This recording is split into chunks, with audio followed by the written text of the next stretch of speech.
vision this glorious Mongolian tribe, yurts spanning as far as the eye can see, open plains, etc. Remember, gentlemen, as the motto is, I'm here for a good time, not a long time. After all the candidates were heard, and each member of the tribe had cast their vote, it was no surprise as to who had won. Henry West, you have been elected by the majority and are thus chieftain of our tribe. Congratulations. And for my first edict as the tribal leader, this Kurultai has now ended. Let's all go to the bar and get absolutely smashed. Meanwhile, on the far side of the overworld, the two other settlements have been formed. First, there's Aurin, and secondly, along its coast, is the separate nation of Gaia. It was all going well, with both nations progressing nicely, all until a player from Gaia, called Potato King, tried to steal Aurin's only cow. Potato King, stop taking the cows. He just stole the cow! He just stole the cow! Potato King came over and killed the cows. Alright, execute the man. This is literally war now. The death of their only cow hit the citizens of Aurin very hard, and they swore they'd get revenge on Gaia for the heinous crime. Gaia, fearing a military retaliation from Aurin over the cow, voted to exile Potato King and his followers in hopes of saving themselves. Potato King and his friends were outraged that they'd been banished from their homes and craved revenge of their own against both Aurin and Gaia, which leads us to this meeting.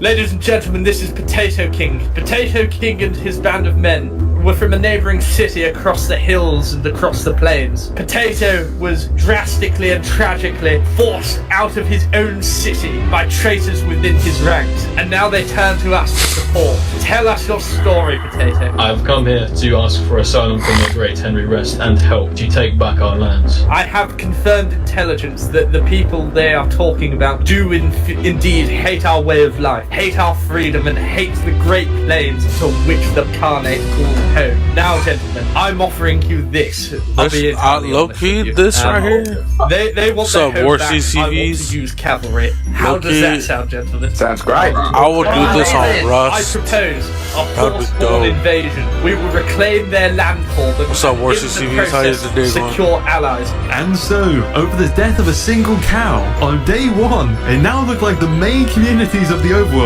were already on the brink of war. Now, it's time we meet our third and final dimension, the end.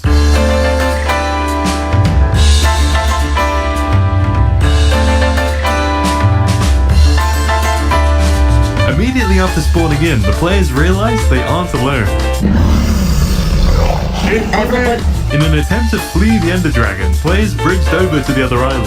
I say we just ditch the main island. On which they hope they'd find safety. However, they quickly found that their new neighbours are a bit shy and don't like to be looked at. And that was only a problem for the people who made it to the other island. Many didn't even get that far. Right. Oh, someone just fell into the void. I just witnessed the death. Now, the end has a big disadvantage compared to the other dimensions. You see, because it's made up of floating islands, there isn't actually that much land, which means all 333 players in the end have to struggle to compete over the limited amount of ores and, more importantly, food. That actually would suck. I'd rather be in the Nether. Half of hunger? I'm about to die. Unfortunately, in a scramble to feed themselves, players in the end have stolen the majority of the chorus plants, leading to a dimension-wide famine. I'm dying. This has forced players to work together to create and protect precious chorus plants, without which they know they have no chance of survival. It was this shared hunger and need to carefully plan the farming of food that led to the formation of the first societies in the end, with each island becoming its own self-contained community. And it soon became clear that the bigger your island was, the more resources you would have access to, thus making your community stronger. Because we need to expand somewhere. Expand the empire. And the biggest island of them all is the Center Island, making it a very attractive area to colonize for ambitious players seeking to start their own nations. However, currently, the Center Island is occupied. Bring it down, bring it down. In the bid to make the Center Island a safe place to live, a huge group of players formed up What's up, and waged darling? a battle against the dragon.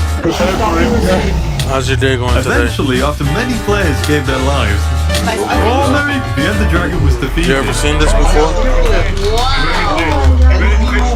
meaning the center island is free real estate. But who will be bold enough to claim it?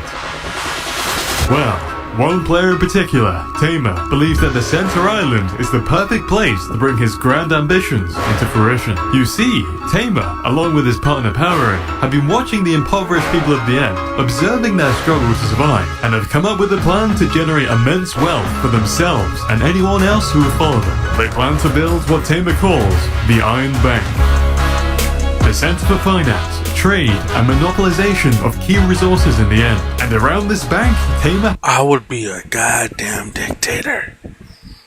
I'm telling you right now, I'll get me like 10 people, bodyguards. I'll be a dictator, bro.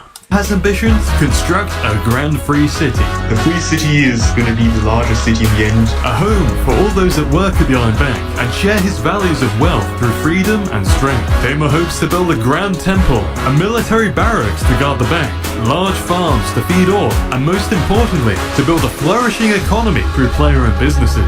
However, it's only day one, and there's still a long way for Tamer to go to reach his grand goals. And so, by the end of day one, we have two ambitious businessmen, Tamer in the end, and Perspective in the Netherlands, both willing to go to any length to amass personal wealth at any cost. We'll have to see how successful both of them are, and how they affect not only the players around them, but the futures of the dimensions themselves in the coming days.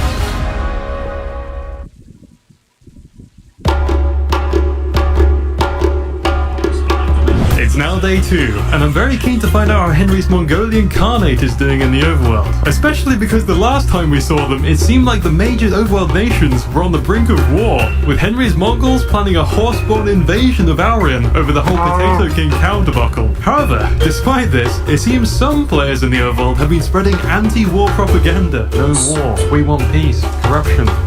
That's hippies. Hippies. Yes, hippies. You know, the long-haired people who never wash and... Despite Henry not agreeing with the so-called hippies campaigning for peace, he does see the logic in not sacrificing Mongol lives over foreign arguments, and so held a meeting calling off the horseborne invasion. I'm not having the people of the Khanate die over things that quite frankly aren't our business. We don't want to use our horses in violence, at least not yet. Now, even though he's called off the imminent invasion, Henry and the elders of the tribe plan to expand their horse archer military, a famed part of Mongol strength and culture. But to do that, he's going to need horses, which is why Henry and the elders have gathered here on this floating island to conduct a ritual to their Mongolian god, Ubashakun, in order to please him into gifting them more horses. Our leader, Henry West, must eat as many beetroots as possible and run around this temple that floats in the sky. We shall begin this ritual now. Oh god, I'm not hungry enough for this. Run until you're hungry. I'm running! Leave Ubashakun. Why did I ever take this? How many beetroots do I have left? 7 to eat! 7 more to eat!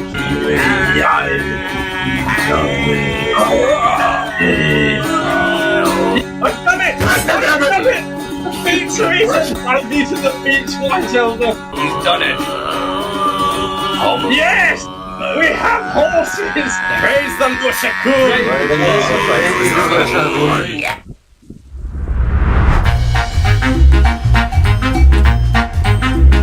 On the morning of day 2, I was beginning to hear rumours that some kind of mega build was under construction in the end. And you'll never guess who was building it. Avoma, the player who had built a massive wall in my last video.